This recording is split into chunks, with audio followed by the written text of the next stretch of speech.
How's it going, ladies and gentlemen? Data here, and welcome back to the Vancouver Canucks franchise mode here on NHL 24. Moving into episode number 36, the first half of 2032-33, year number 10 here at the helm of the Vancouver Canucks. In the last one, the 2032 offseason, we said, is it going to be status quo after we won the President's Trophy, but then lost in round number 2 in disgusting EA fashion in Game 7? Is it going to be status quo for our top 6? Is Owen Tippett staying here? And for the most part, we said yes to the status quo. We're seeing some growth. We see some changes in the bottom 6, some changes on defense we'll get to in just a moment. But for the most part, we're running it back, looking to try and get our second cup in 3 years if we can win here in year number 10. So moving into year number 10 here for the first half of the season, as always, Lundqvist, Markstrom, and Lekkerimäki on our top line with the +2. On the second line, Tippett, Pettersson, and Räty. But as I said, the biggest question mark for the forwards is Owen Tippett. His first 3 years here in Vancouver, always 60-plus points, but then last year, for some reason, even though his ice time was still the same, he went down to 44 points. He still had about the same for power play points. It was the even strength points. I think a big part of that was that we moved Markstrom from the second line to the first line, and now his centerman was Elias Pettersson. But the thing is, Pettersson still went point per game plus, and Markstrom had an even better season than the year prior, scoring 90 instead of 63. So I'm not quite sure why Tippett's production would not have stayed at least close to the 60-point range. So if it continues that he's going to be like a 40-45 point guy as a top 6 player making $6 million on a cup contender, that just won't cut it. So we'll definitely know a lot more by the halfway point.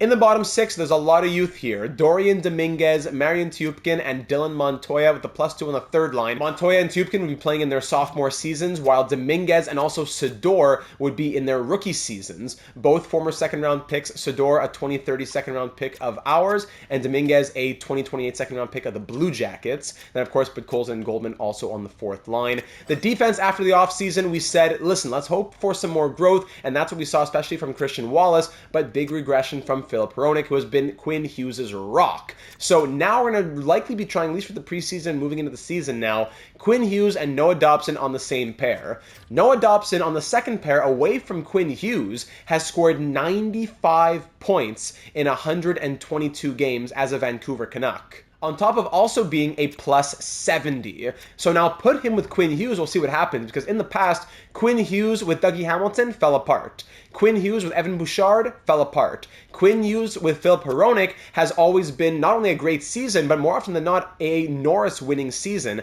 as Quinn Hughes has won 3 Norris trophies through 9 seasons. All 3 of those were seasons in which he played with Filip Hronek. So see what happens now with Noah Dobson. On the second pair, Stefan Arvidsson and Christian Wallace, 2 of our younger players, both offensive defensemen, -1, but neither of them can really play third pair. So we'll see what happens once we do some experimentation. And on the third pair, Franklin Quint, former first-round pick in 2029, an NHL-ready prospect who, 3 years later, 2 or 3 years later, hasn't grown at all. So his overall growth is probably cursed, but that doesn't mean he can't be a good long-term third-pair guy, playing with the veteran as well in Filip Hronek, now down to an 80. We don't want to trade him. Yeah, he's making $8.25 million, but we want to give him 1 last year. He has been a legend here with the Canucks. The question, probably more realistically, would be, does he stay next year, 2033-34? Because, as we'll be looking in the preseason, Ruslan Kravchenko is pushing for a spot on the right side. He's a defensive defenseman, but look at these attributes. 93 passing, 4.5-star shooting. It's ridiculous. So he's and 1.5-star skating, which isn't great. So a bit of a, not a wonky prospect that he has 90 acceleration and 72 speed, but wonky that he has really good puck skills and shooting, decent enough defense, but then he's not great on any senses or skating. So Kravchenko's going to try and get a spot in the preseason. Of course, our goaltender is Hunter Jones, runner-up for the Vezina this past season, backed up by Rainer Muller. So sorry for a bit of a longer intro on the team itself. It's year number 10. Quick little recap of where we are as a franchise, especially considering that there are a lot more episodes behind us than ahead of us. I'm not going to say that year number 10 will be our last season of going through it in this format. 2 episodes for the regular season, 1 for the playoffs, 1 for the off season. 1 year takes 4 episodes. I'm not saying we're done that format just yet, but I wouldn't be surprised if by year 11 or 12 we're done. We do a couple live streams, get to year 13 or 14, and then we do the big recap, maybe year 15 even. But even if we have 4 or 5 more seasons ahead of us, there's many more episodes that are already behind us, as we'd want to do those next, 4 or 5 seasons in just a few episodes, as opposed to making it up to 4 per season. Like 20 more episodes of this series would not be happening. And speaking of our series, don't forget that on Mondays and Thursdays we are live with our Arizona Coyotes Fantasy Draft series and San Francisco Starfleet expansion series respectively live here on the channel. So all that being said, let's dive into what the AGMs had to say in the last one, the assistant general managers, starting off with Wild Bronco, who said, "I would honestly let Kravchenko compete with Quint in the preseason. If Kravchenko loses to Quint, then let him spend another year in Abbotsford, and then Lebedev can be 7th defenseman. But if he outperforms Quint, then Kravchenko would stay in the lineup playing with Filip Hronek. Maybe Quint goes to 7th defenseman, since we know he won't really get any growth in the AHL, and then Lebedev gets moved out." So I think that's the best way to think about it heading into the season. We'll have a 7-game preseason to play around with it and see, but I think that's the best way to think about maximizing value and potential as much as we really can. There were a few other comments that echoed the same thing about Kravchenko and Quint and experimentation in the preseason, but one that I want to highlight for a different reason is Caleb's. As Caleb said, great draft, love seeing all the good defensive prospects being added. Now, is Kravchenko the answer to our second pair defense chemistry? I don't think he should start the season in the NHL, but if people are slacking and moves need to be made, then that OFD, DFD chemistry, offensive and defensive defenseman, would be nice to see on that second pair. If everything's working on the blue line, I would say we don't force anything. Also, I'm so down to see what happens with Dobson on the first pair. That's my 2 cents. Thanks for entertaining my comment here. Go Nucks. Caleb, thanks for leaving it. So Kravchenko, if you look at his chemistry, he has an even better fit on pairs 1 and 2. So yes, he's a defensive defenseman, but with the 5-star puck skills and 4.5-star shooting, put him with an offensive defenseman. Let's say, for example, when Hronek's gone, if Kravchenko is in this lineup, put him on the second pair with Arvidsson. Yes, it's a 0, but it's Arvidsson with his 98 passing and his 4-star defense, with Kravchenko and his 93 passing, his 3-star defense, plus more growth moving on. Or maybe even it's Wallace and Kravchenko. Bang, there you go, a +2 even. Wallace and his 93 passing, 4-star puck skills, 3.5-star defense. So even though it's offensive defenseman and defensive defenseman, we're kind of scamming the system as we're having 2 offensively minded guys or offensively capable guys, but maximizing the defensive defenseman and offensive defenseman chemistry boost. So Kravchenko and Wallace would give a +2. We got to definitely keep that in mind moving forward. Maybe not right now, as Kravchenko is still a 79, Hronek is still here, but we'll see after the preseason. Absolutely. Good to keep that in mind. Good catch from Caleb. Now, based on what else happens with our defense, Zach leaves this comment saying, "I think you should package Lebedev, our current 7th defenseman, with a couple of our second-round picks to try and get a first-round pick. Then flip that first plus Owen Tippett for Lucas Raymond, who is currently on the trade block in Detroit. It would be another Swedish player in our lineup for our boatload of Swedes that we have already, with the Olympic squad essentially being on our team.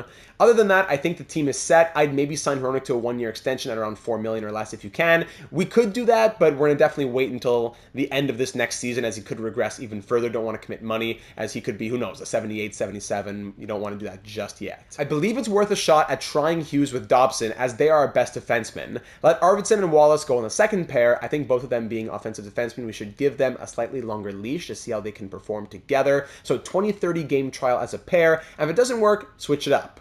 Only other thing is to add the born leader X factor back to Podkolzin. We've got to remember to keep doing that. The game keeps taking it off. We're going to have to keep adding it as he is older, so he'll keep losing it, but he's earned that. Good point there, Zach. Thank you for catching that. Absolutely. Podkolzin will get back his X factor. Does it change the chemistry? And yes, it does, babe. Voyons, a +3 on the 4th line. That's great, especially if you're trying to grow Junior Sidor or whoever else is down there. Dominguez would still give it a +3. Yeah, okay. All right. Very good news. I believe this would be the 3rd season that Podkolzin has that born leader X factor for very good reasons. If you know, you know. And if you don't, you got to check back the previous episodes of this series so far.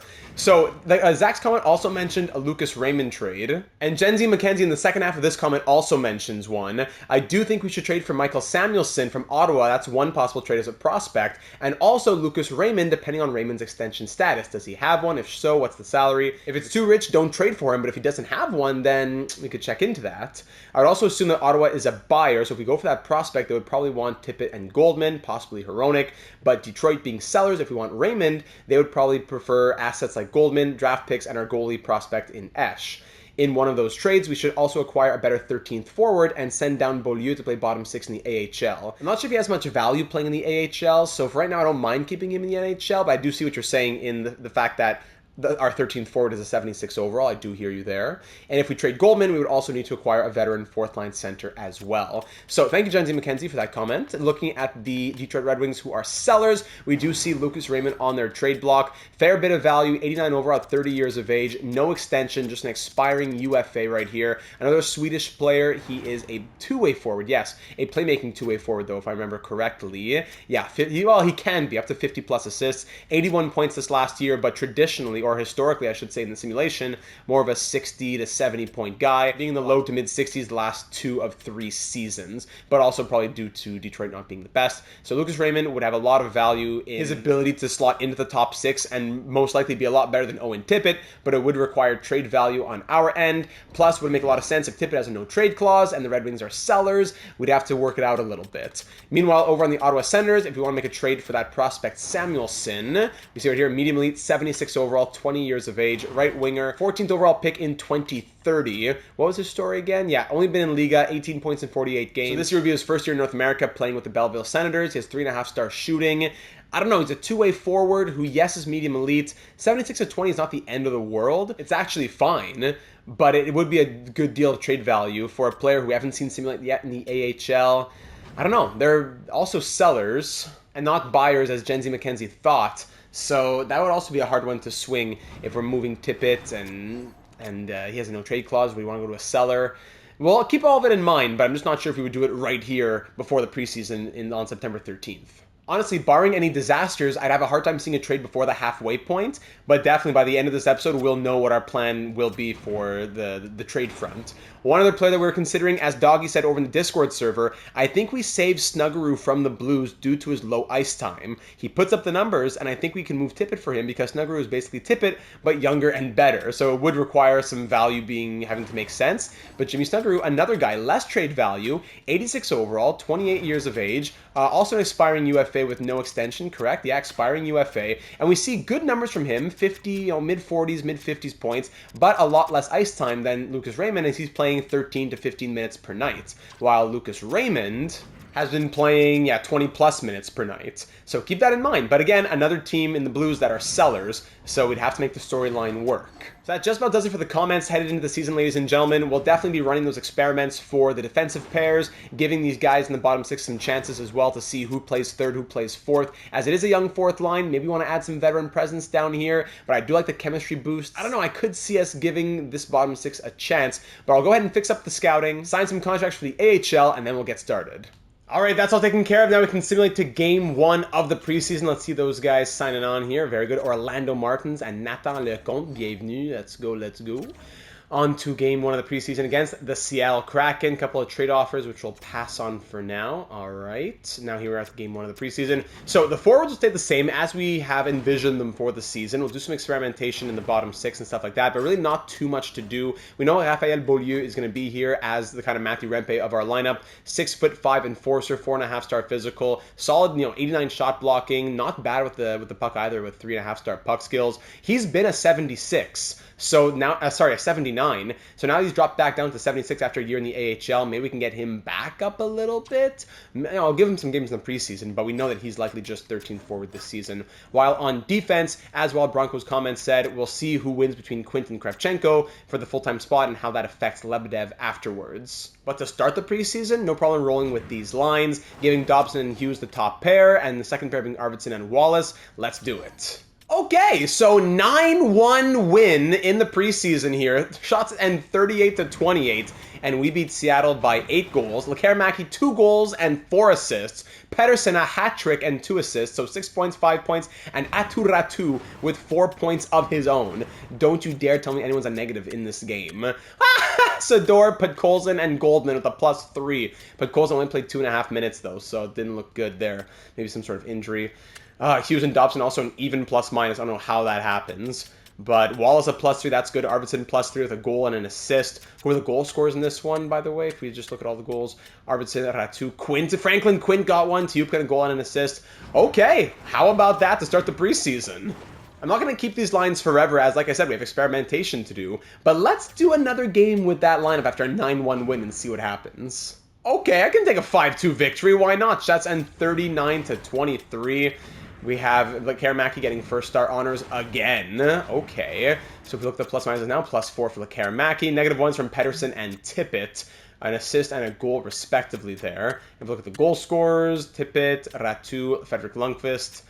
Okay, so it's a top 6 kind of game there. 9 points in 2 games from Lekaramaki. All right, now let's make some changes for Game 3 of the preseason. Just a little one, really. Let's try Dominguez, as he's a right-hand shot. Let's try swapping Dominguez and Sidor and see what happens here. The only issue I have is that it's 2 playmakers and a 2-way forward. It's not much scoring would come from this line, maybe, but Tupkin has scored goals in the AHL. Yeah, in the AHL. Well, let's just do it. Preseason, let's do it. No problem. Down here, Quint, a goal and a +1. Hronik has 2 assists. That's great. So I'm not going to touch the first or second pair. Let's bring Kravchenko in for Quint, I suppose, and have him play with Hronik, as that would be the pair if he makes the team. And we'll also give Rainer Muller a start after Jones started the first 2 games. Sheesh, 7-3 Canucks. Shots and 40-34 in our favor. Oh my goodness, Lundqvist and Pettersson both with 2 goals and 2 assists. Looking at the stats in this one, -2 from Tiyupkin, playing 7 minutes of ice time. Oh my goodness. Arvidsson and Montoya also -1s. Dobson 2 assists, playing almost a half hour in a regular season game here. Pettersson and Lundqvist, a few 2-point games here. Junior Sidor gets an assist on the 3rd line. Very good to see. All right. Okay, next game of the preseason, we'll just do a little Dominguez-Montoya swap here in the bottom 6, and we'll bring Quint into play with Kravchenko now. I should be giving them both a full preseason. Neither of them should be scratched at any time when they're competing against each other, so I probably should be doing that. And the next start will be going back to Hunter Jones. 3-0 victory. Hunter Jones getting the shutout in this one. Goals going to Lundqvist, Ratu, and look at that, Franklin Quint with a goal and a +2 in this one. I gotta say, very impressive. Quint and Kravchenko also the only players who were +2 in this one, so liking that. I'll probably keep that 3rd pair another game together, and we'll go back to now Rainer Muller as it's a back-to-back. So no changes to the lineup, and we win the next game of the preseason by a score of 3-2. Owen Tippett scoring the game winner. There he is. Goals from Tippett, Pettersson, and look at that, Dylan Montoya on the 4th line, actually. Now has a little bit of production for the first time. Plus minuses look okay. Lekaramaki, Marshman, Lundqvist, doing negatives. Okay. 2 games left in the preseason now. We know this top 6 is ridiculous. In 5 games, 8 points Lundqvist, 5 for Markstrom, 10 for Lekaramaki, 10 for Ratu, 13 for Pettersson, and 7 for Tippett. So let's try putting the rookies up into the top 6. And obviously they won't be staying there during the season, but let's see just what they do. Let's put Dominguez, 2nd line right wing. Let's put Sidor, 1st line right wing. And let's put Montoya, I don't know, 1st line, no, 2nd line. Yeah, 2nd line left wing. Why not? Let's just do a little bit of mixing and matching. And on defense, I don't know. Do we bring Hronik back in here? We already know Hronik. We want to keep Quint playing and getting ice time. I don't know, Dobson and Hughes need to keep getting to learn. Everyone in the top 4 needs to keep learning how to play with each other. So I think I'll keep Quinton Kravchenko as is. And Jones, both goalies have been great, but Jones will give him another start now to balance it out 3-3. We lose this one 3-2 in the shootout. We're up 2-0, and we lost 3-2. Unfortunate, but we see a goal from Montoya, an assist from Sidor, and that little ice time jump. Negatives from Podkolzin, Wallace, Ratu, Goldman, and Arvidsson. All right, last game of the preseason. Ratu out, Beaulieu in. Just give him a chance to skate around a little bit and showcase what he can do. Just have a little bit of an idea of something. Defense will stay the same as we saw enough from Hronik. 4 assists in 3 games, so we don't need to see any more from him. Just Quinton Kravchenko battling it out. Couple of changes in the top 6 a little bit, and goaltending will give one last start to Rainer Muller, as he's looked great, but so has Jones. So if anybody needs a little bit of extra ice time, it's probably the backup. Last game of the preseason here against the Vegas Golden Knights. We're 5-0-1 through 6 games. The final game of the preseason, 1-0 Vegas. Second period, 2-2 Dobson and Lundqvist. Third period, 3-3 Lekaramaki getting a power play goal. Overtime, nothing, and shootout going Vegas' way as we lose 4-3. Shots 50-30 something. And Drew Commesso making 47 saves. Oh my goodness. Goal from Lundqvist, 2 assists from Markstrom. All right, so through the entire preseason, we go 5-0-2. That's true, 5-0-2. No regulation losses. 15 points in 7 games from Elias Pettersson. 11 from Lekaramaki, 10 from Lundqvist, and Ratu in 1 last game. Markstrom 8, Tippett 7. That's great to see. So 6 point per game plus players. Dobson 4, Hronek 4 points in 3 games. You love to see that. Hughes 4 and a +6, Montoya 3 points, Arvidsson 3 and a +3, Sador 3 points, even plus-minus, Quint with his 2 goals and a +4, Tiupkin 2 points and -1 with through 7 games played. 10 minutes of ice time per night as our third-line center. Not impressing me whatsoever. Wallace only 1 assist and a +3 with the time that he's getting. I'm giving him power play time. I don't know what we're looking for exactly, but more than that. Goldman 1 assist. Beaulieu in his 1 game, -1 with 1 shot. Kravchenko 5 games +5. Quint 6 games, 2 goals +4. So the plus-minus was pretty even out there. It's a tough decision. It's really tough. We'll probably give it the 9-game trial in the regular season. But Cole's in 7 games and nothing. Dominguez, same thing. 7 games, nothing from Dominguez. A +3. But you got to see something from a guy with 3.5-star shooting. I know it's not the biggest ice time allotment in the world, but we got to see something. Rainer Muller, 4 appearances, 3-0-1, 925 save percentage, 2.2 goals against, while Hunter Jones in 3 appearances, 2-0-1 with a shutout, 949 save percentage, and 1.3 goals against average. Okay, so we're good to simulate the beginning of the season in Los Angeles at Crypto.com Arena facing the LA Kings. Don't need to do anything with the waivers, so no problem, but I will go ahead and fix up the lineup now to see how we look for opening night of year number 10. All right, so let's get it started for year number 10, ladies and gentlemen. Lundqvist, Markstrom, and Karamäki on the top line. The Swedish Meatballs back at it again with the +2. Tippett, Pettersson, and Ratu on the second with the +1. Montoya, Tiupkin, and Sador will be our third line with the +1 as well. I'm keeping a close eye on this. A new full-time third-line center would be great, but we do know that Zykov and Perezogin are 2 guys in our system who are going to be taking that spot, hopefully in the near future. So I don't know, it'll be maybe a 1-year band-aid kind of thing. On the fourth line, Dominguez, he was playing third, maybe we put on the fourth though. Right-handed shot on the left with Goldman and Podkolzin. We'll see what happens with him getting a +3 up to an 81. Maybe that's helpful. On defense, Hughes, Dobson, Wallace, Arvidsson, and the third pair to start the season will go Quint and Hronek. Basically 4 games each of Quint playing with Hronek, then Kravchenko playing with Hronek, and we'll see what happens in the 9th game, and then finally have to make a decision on who's going up or if somebody's going down, what's going to happen there. Goaltending, of course, as always, Hunter Jones and Rainer Muller. If you're curious in the power play, here's how unit number 1 and unit number 2 will look for the season. Start the season. I'm hoping that Christian Wallace playing first pair will be a nice boost for him, 93 passing and all that, but 1 assist in 7 games in the preseason was not ideal. Hopefully just a small sample size. As always, we take the preseason with a giant grain of salt. So here we go to begin year number 10, 2032-33, game 1 of the year, facing the LA Kings in Los Angeles after a tough President's Trophy win, but round 2 exit in year number 9. After having won the Cup in year number 8, we enter year number 10 trying to go all the way, absolutely. First period, the first shot of the game goes in. It's Owen Tippett. You thought you were going to trade me? You thought I was having a down season? The first shot of the year on our former goaltender, no less, Thatcher Demko, goes in. Tippett scores to open it up. McKenna ties it. Karamäki to make it 2-1. Then Hickman ties it at 2. Despite the shots being 15-7, we're still in this. Second period, 3-3. Hickman scores his second. Then Tiupkin, who we were just talking down about, he gets the opening goal for his season. 3-3 after 40 shots, 24-17 for the Kings. Let's do it here in the final 20 minutes to decide who takes the opening night matchup. Power play, Kings killed off by the Canucks, but then Schaefer scores about around the halfway point here. Reed Schaefer, as we are... Hold on, Tom Goldman gets us back. I'm about to mention the shots being... then Lawson Krause. 5-4 Kings, and the roller coaster continues. Do we have a tying goal in the final minute of this one? No, Byfield ends at the empty netter. Shots were like 20-30, and now they end 34-24. Yeah, down by 10 shots. 6-4 the final with an empty netter being added. Tom Goldman, the bottom 6 came through for us. 3 assists from Kiwi Haru, 2 goals from Hickman, goal and 2 assists from Krause. Tough loss to open up the season. 5 goals against on Hunter Jones after the preseason he had. Just goes to show the meaninglessness of the preseason. We want to get that first win. We have, like a 5+ game road trip to start the season? Here we go. In St. Louis, let's get started. 3-0 Blues. Okay, second period. 6-4! What is going on? Arvidsson scores shorthanded. Pettersson, Markstrom, Karamäki. Hunter Jones still in here after allowing 6 on like less than 22 shots. 6-4 Blues after 40. 10 goals on 40-some shots. Svikovsky makes it 7. Oh, okay. Call it a night. 9-4 the final. Jones allows 9 on 32. What are you doing, Hunter Jones? Whoa, and we allow 15 goals. 15 goals in 2 games. Okay, Rainer Muller's going to be coming in now. What do these numbers look like? 762 save percentage, 8.06 goals against. What are you doing, Hunter Jones? No. Same to the game against the Devils. On the road in New Jersey at Prudential Center. Rainer Muller getting the start.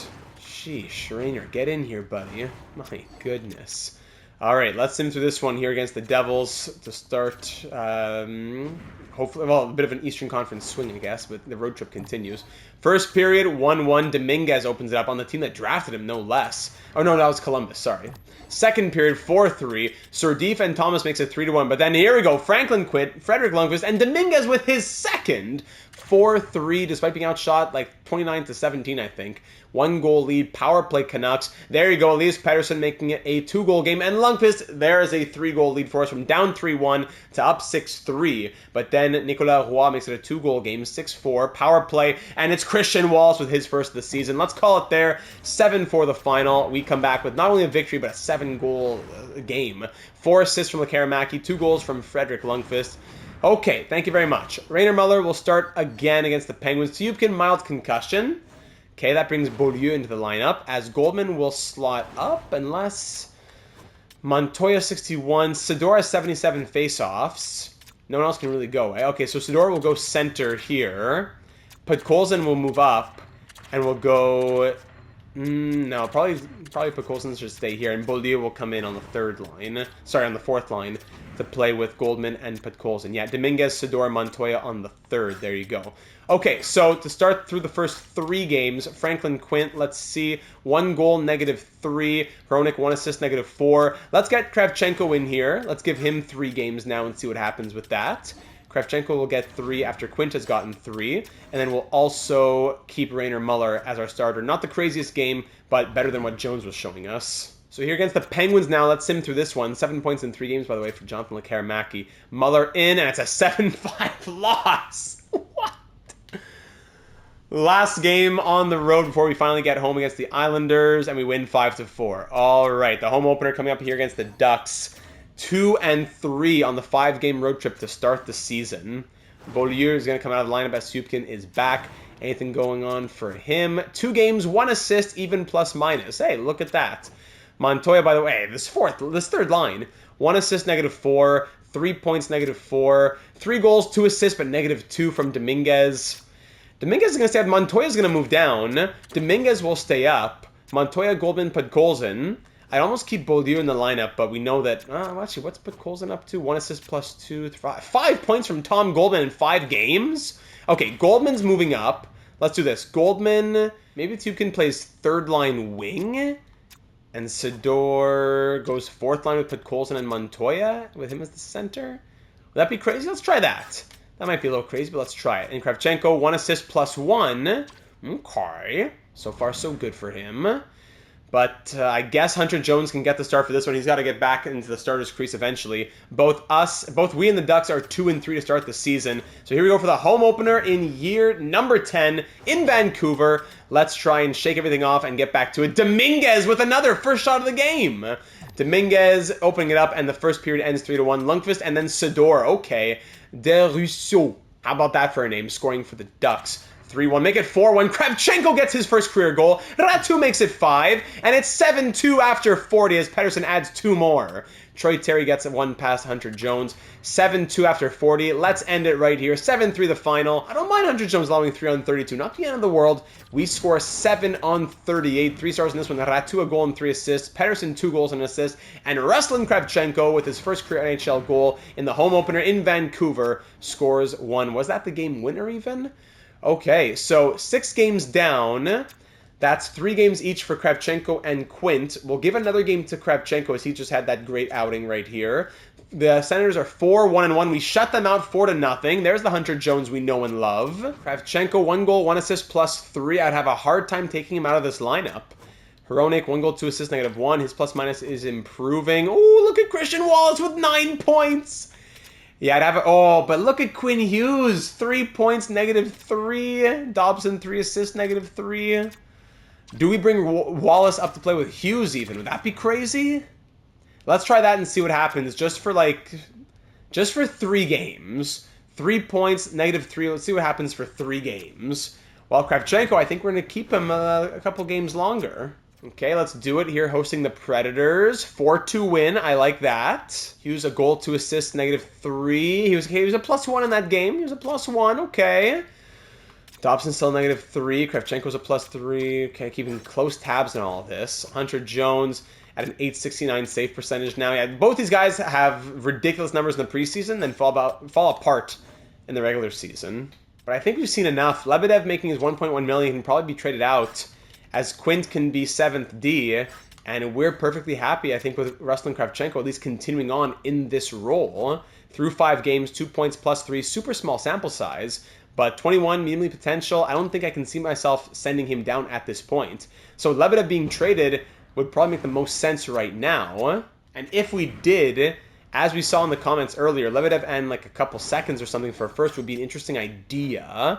We have 3 seconds and 2/3. So if we take our second, hoping that we do well, and even Chicago's second, 2 seconds and Lebedev. Find a team that wants all 3 of those things. Like let's say the Arizona Coyotes, 3, 3, and 1. I don't think we could really get a first for that, though. That's the problem. It would be close. Like, would Arizona want to do this? What do you say to this, Coyotes? No, not sufficient at all. I don't think any team would want to do this. That's the problem. I'll offer it to every team who wants all 3 of those pieces, but it'll be hard to find a team that wants to move there first as well. Hurricanes rejected. Only sellers seem to have interest in all 3 pieces, and that means that they therefore wouldn't want to move their first-round pick. So it would take a bit more value. Yeah, it's an interesting idea, but no one would want to do it. So the question then becomes, what can we get for Lebedev on his own? Very little, but what would that be?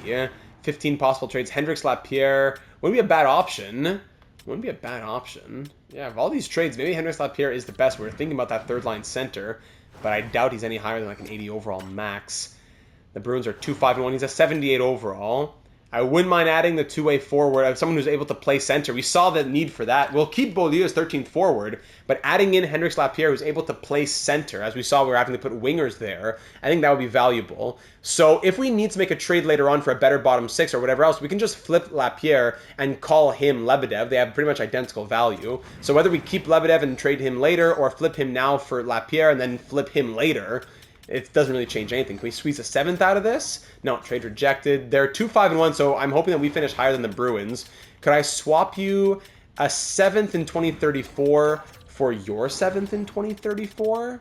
What do you say about this, Boston? Because I think that it'll be a higher pick. And trade accepted. Okay, thank you very much, Boston. So Oleg Lebedev off to the Bruins with a 7th in exchange for a 7th back and Hendricks Lapierre. So that gives us, I think that's our first, that's our first non-hour pick of the 2034 draft. And there you have it. Free up a little bit of money on the way as well, and that makes us a bit more stable in our defensive situation while also giving us a center option. All right, so Kravchenko, you've made the team. Quint, now your job is to try and battle into the lineup as much as possible. We know that you won't really grow, so I don't really mind scratching him, but it was more of a question of Kravchenko because we knew that scratching him or just sending him down to the AHL would be an issue unless he really showed that he wasn't ready for the league yet. So all that being said, let's finally keep on simming. Let's go to the next scouting assignment, which is November 10th.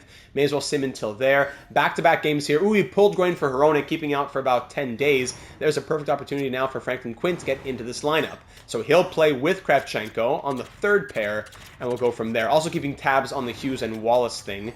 Actually, how many games has it been now? Hughes has played now 10 games, so since the change didn't seem to help that much then. Ooh, Wallace is +-2. Okay, let's put them back to how they were. Kravchenko and Quint is not actually -3, by the way. We saw that in the preseason, and we'll keep on going. Okay, so Dominguez for a 3rd and a 4th. Are you ridiculous? 4-1 loss. I can't see the Vegas game. And Hughes with a concussion, keeping out. Whoa! It's for like that's 4 weeks. Hey, Quinn Hughes out for 4 weeks. Wow, so Arvidsson and Dobson or Wallace? I guess Wallace and Dobson. But do we want 2 righties up there? Let's try Arvidsson and Dobson. Kravchenko, Wallace, we spoke about how we were already excited about that. And then Quint would have to play Hronek's playable injury. I'm going to do that. Instead of having to call somebody up, I'm going to risk it on Hronek. Yeah, I got to re-scratch him and substitute in all lines. There you go. I'm going to risk it. Let's see that. And then, of course, if I said replace in all lines, and there you go. So you just got to go and look at it. Okay. Oh, my goodness. Then you look at the power play. He's already filled in. You go here. He's already filled in. So why do I have to go and look at it? Why do I have to go and look at it?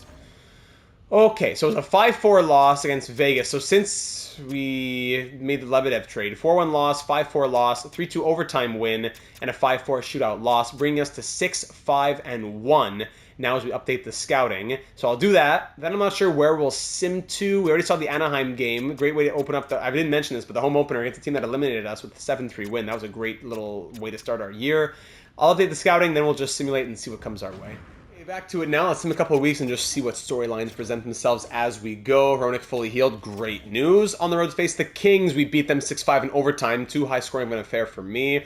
5-2 win. 4-3 win. There we go. 7-3 win. Okay, now 5-1 win. That's what we like to see. Finally.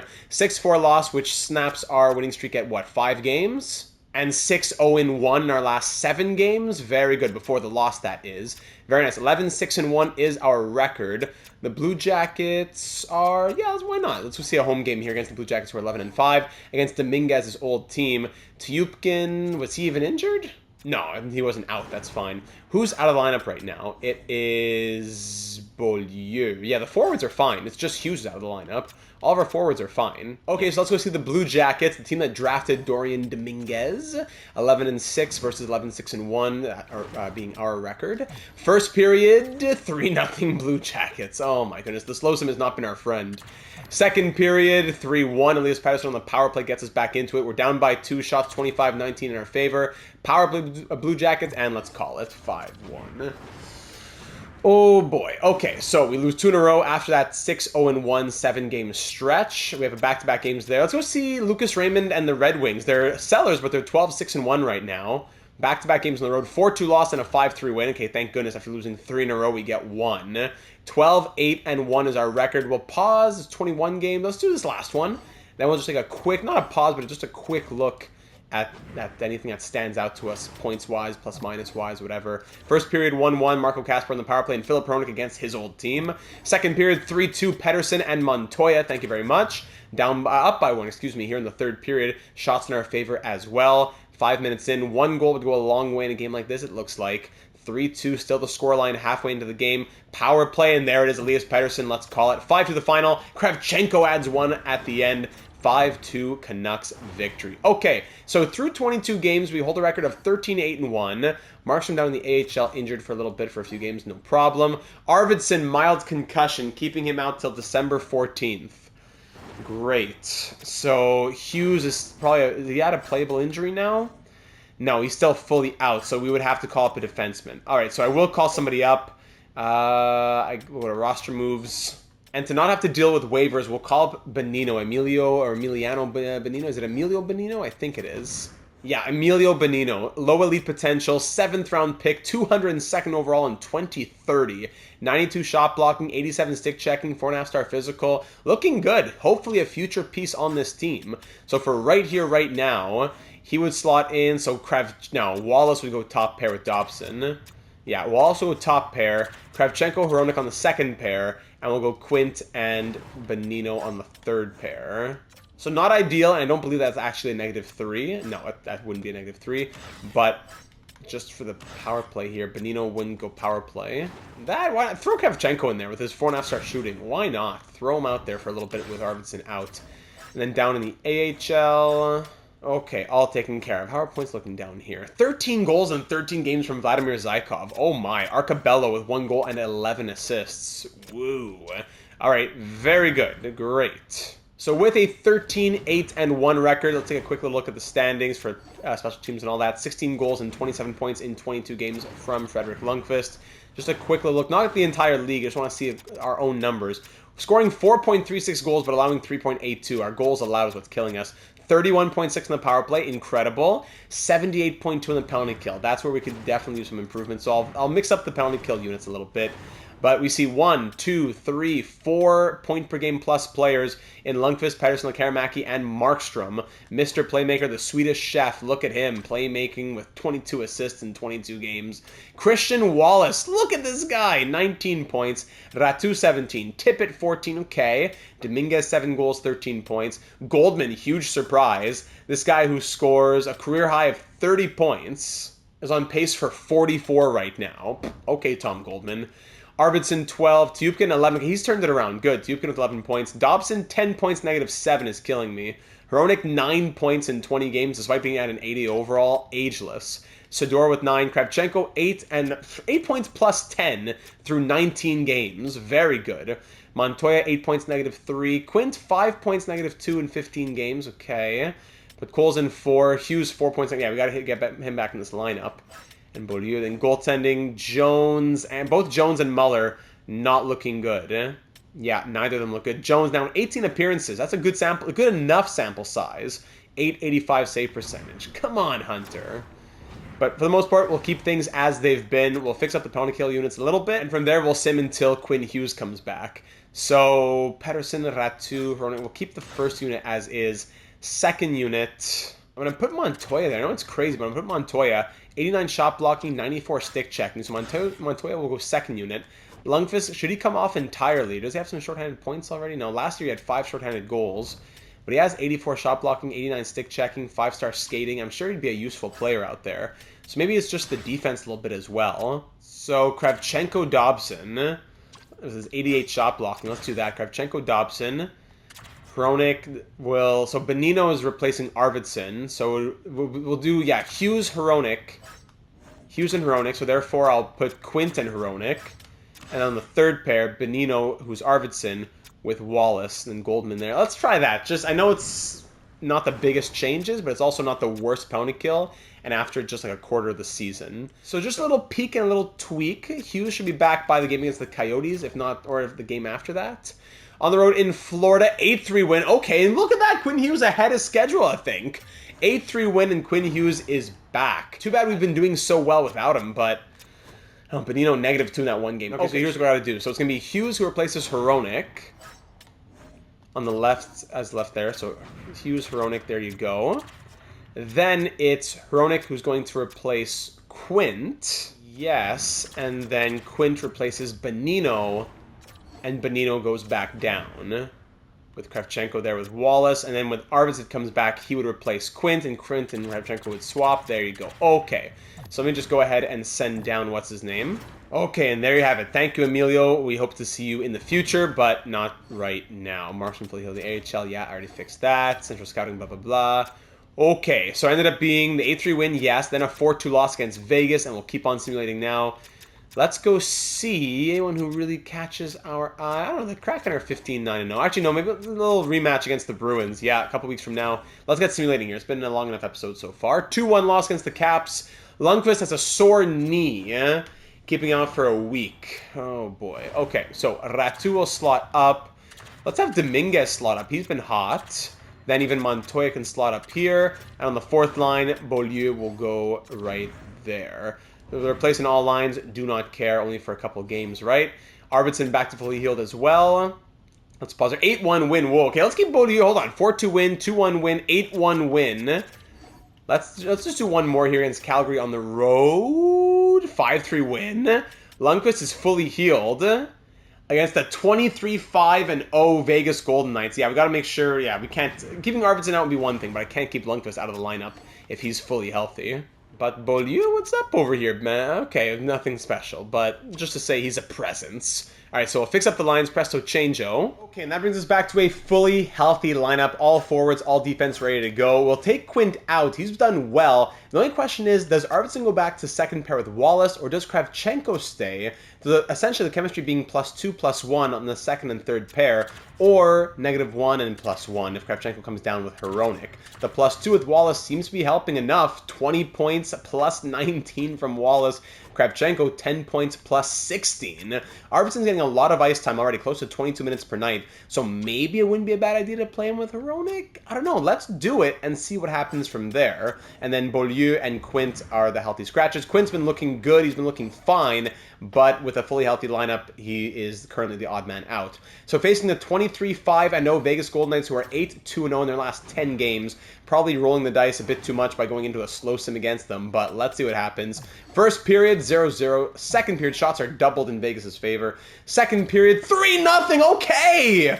Tippett, Wallace, then Tippett again. Shots 31-16 for Vegas. One shot away from being doubled through 40 minutes, but we lead 3-0. Make it 4. Markstrom with what, his 5th goal of the season, and then a 2 on the power play on Holm after Comesso was pulled. Danielson breaks the shutout, making 5-1, but then Ratu on the power play makes it 6 once more. Let's sim through this one. 7 to the final. Ratu makes it a hat trick! A third period hat trick from Ratu within 9 minutes and 53 seconds, scoring all 3 of our final goals. Shots end 41-27, and that's a huge statement victory against, I would believe, the best team in the NHL. 3 goals from Ratu, 39 saves from Hunter Jones, welcome back, and 4 assists from the pillar of this franchise, Elias Pettersson. Woo! 7-2 victory, don't mind if I do. And back to the calendar we go. We'll skip the Bruins then this time around. The Blackhawks are a good team. We want more revenge against the Ducks, maybe? Then you got the Rangers coming up. Let's see the Blackhawks, then the Ducks, then we'll sim a little further. But those are 2 games I want to see. 4-3 win against the Bruins. The Blackhawks are 19-9-2. Big rivals in the 2010s. Now let's see what happens in the 2030s. First period, and it's 3-0. Lundqvist, Hronek, and Lundqvist again on Daigle. Shots 9-7 in our favor. Second period, 6-0. Podkolzin, Montoya, and Tuyupkin. 6 goals from 6 different goal scorers. Let's call it 7-0 the final. 35 save shutout from Hunter Jones.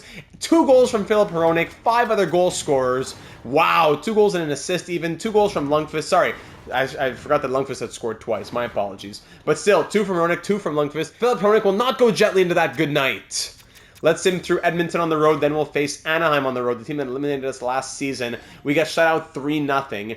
Backman and Dominguez for Chikrin, Yamamoto, and Peyton Krebs. Keep that in mind. So a 7-game win streak cut there by a 3-0 loss against the Oilers. Let's get back on it with an away game in Anaheim. They're 20-10-5.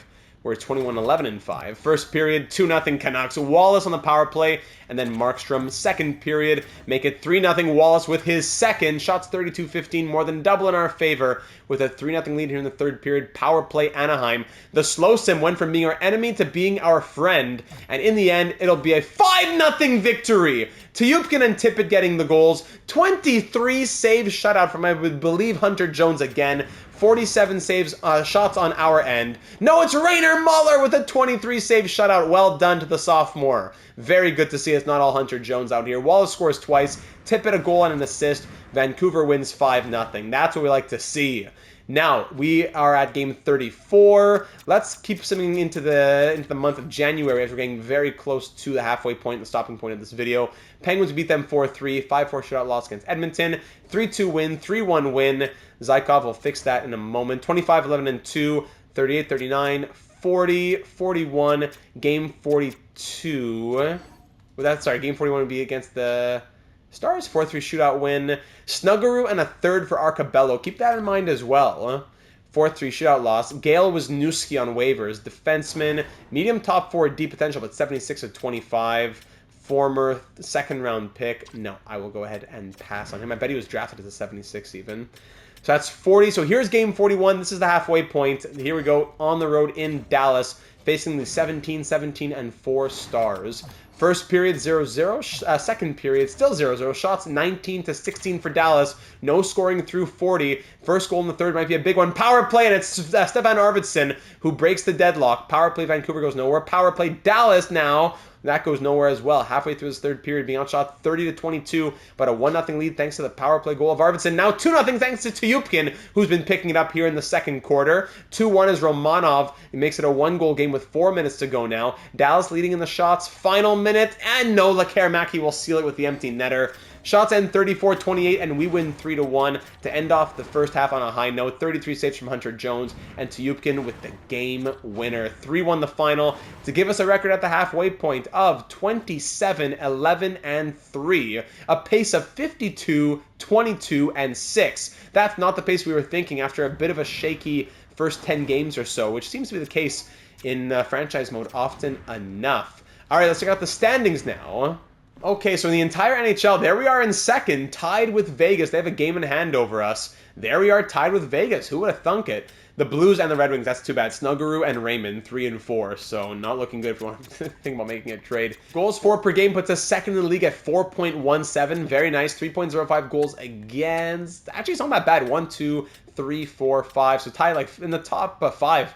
If you go 1, 2, then tied for 3. We're tied for 4th least at 3.05 goals against. I'll take that. Power play at 30.2, second best in the league, right behind Vegas at 30.5. And our penalty kill has improved up to 83.8. That's a big jump, up to 5th best in the NHL. Okay, how about that? 7-1-2 in our last 10 games as well. That second quarter really went a long way. So through 41 games, we have 4 point-per-game plus players. Stefan Markstrom with 48 points, just 7 goals, but on pace for 14 goals and 82 assists.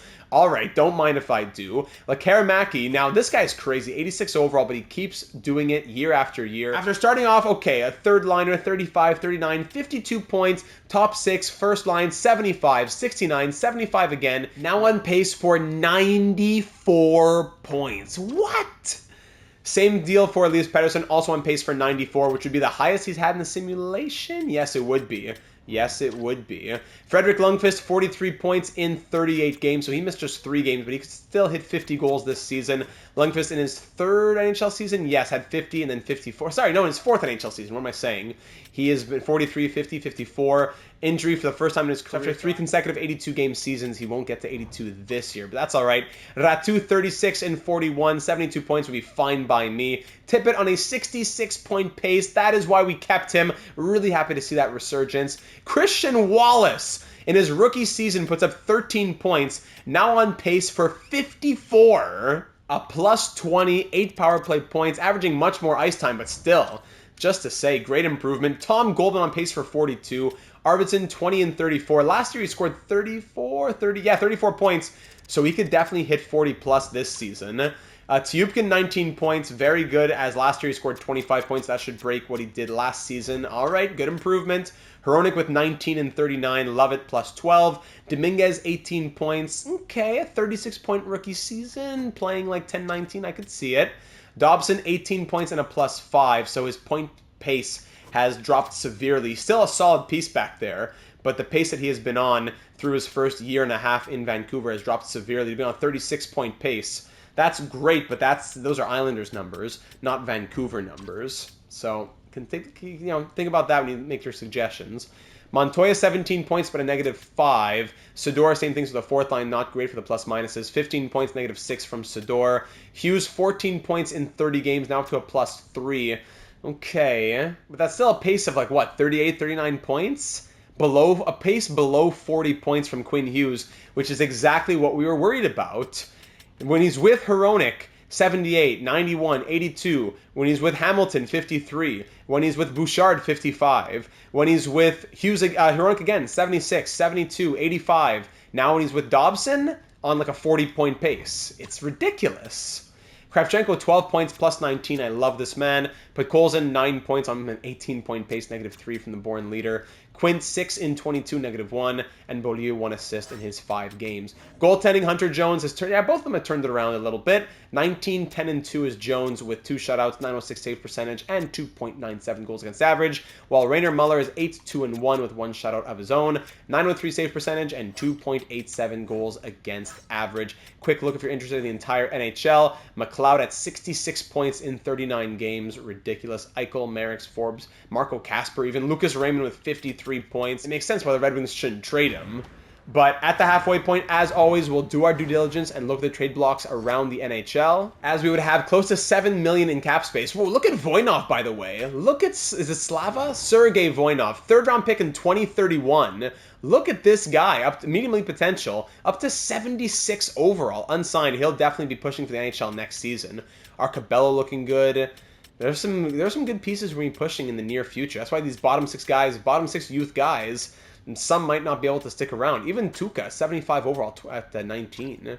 All right, so that's just the the trade value situation. And keep in mind, we have a first, 3 seconds, 2/3, a fourth, and a sixth if you want to move things around. And Esh, we've got to trade Esh. He hasn't been playing at all. He's been a healthy scratch as Bykov and Kavanov have been playing in the AHL. So Esh, we got to trade him here at the trade deadline. Wouldn't make sense to keep him any longer. I push as long as I can. So, looking at the trade blocks around the NHL now, if we see in Anaheim starting off, Troy Terry had an 83 overall expiring deal for him at $9.5 million. 31 points in 41 games, so a 62-point pace from Troy Terry in Anaheim. Arizona, Gabe Vilardi with 2 years left on his deal. Not a bad contract. Kotkaniemi, Morgan Frost. Is this Mats Rodin? No, Mikhail Rodin, not San Jose Sharks legend Mats Rodin. But Vilardi could be interesting, 87 overall. Just where does he fit, right? If you bring in a big top 6 piece, who's moving out of our top 6, right? It would probably, I could see someone squeezing onto the third line, but it would have to be the perfect situation. Buffalo, Middlestat on a deal with 2 more years after this one, but Thompson expiring contract, tough deal but expiring. Lysell, Madden, etc. in Buffalo. Calgary, not too much. Carolina, Willie Nee on an expiring deal. Shoosh. Nachas, 2 years left on, or 1 more year after this one. Lusserainen, Gaindon. But Willie Nee, 87 overall on the block here. 39 points in 41 games. Wow. Chicago, not too much there. Colorado, Riker Evans. Columbus, no. Dallas, no. Detroit, there they are. Sider, Raymond, Casper. Why? I don't know why. They are 24, 12, and 3, and they're listed as sellers with their best players on the trade block. It makes absolutely no sense. Edmonton, Sean Farrell, Kailer Yamamoto expiring deal at $2.4 million. Now, that's an interesting contract. Not the craziest point totals at 24 points in 41 games, 48-point pace, -9, but he plays a lot of ice time there in Edmonton. 5-star puck skills, 5-star shooting. I could see a third-line spot for Kailer Yamamoto at an 86 overall, but the Oilers, 20, 16, and 5, they're sellers. Okay, Chychrun, Mikey Anderson, Sokolov at an 82. I could see Sokolov maybe. He has 32 points also for an 82 overall. Okay, Krebs, Peak, Colton, a lot of names in Edmonton. Florida, nobody. LA Kings, Marchenko with 4 years left, or 3 after this one. Kevin Fiala expiring deal. Ooh, ugly numbers though. 8 goals, 11 assists halfway through the year. Shillington, Krause, Schaefer. Minnesota, not too much. Montreal, not too much either. Nashville, nobody. New Jersey Devils, Svedberg, Islanders, not too much. Rangers, Keandre Miller, Pavel Minchikov. 2 big left-handed defensemen with 4 years left on their contracts. Ottawa, Kachuk, Batherson, Evangelista, Dubois. They still have that prospect on the block? No, they don't, but they are 19, 20, and 3. So now that makes more sense. Why would they, as sellers, trade their prospects? They should be trading their NHL players. So Brady Kachuk with 4 years left on his deal, 91 overall, Brady Kachuk. 18 goals, 18 assists, 5-star defense, 5-star puck skills, 5-star physical, all that good stuff. But simulation-wise, okay, 97 points last year, point per game-ish before that. It's a lot of trade value, though. Batherson, Evangelista, Dubois. Let me know if you want to know information on any more of those players, anyone that we've seen. Philadelphia, Bean, Werenski, Broberg. Pittsburgh, nobody. San Jose, not much. Seattle, some prospects. Linglet, Pressburg, 72-18. Yeah, okay. St. Louis, Kyrou and Snuggeroo still out here, even though they're 25, 15, and 2, listed as sellers. Again, does not make sense. But let's see, Kyrou, not as good. Oh, 13 and 36. See, good numbers from Kyrou. 49 points in 42 games, but a bigger contract. While Jimmy Snuggeroo, 18 goals, 47 points in 42 games. Bang, amazing! Wouldn't make sense for them. Tampa Bay, Sergachev on the block. 3 more years, 89 overall, but 34 years of age, 16 points, plus 24. Love Sergachev, but it might be a tough contract. Poirier, Yurchek, Forsling.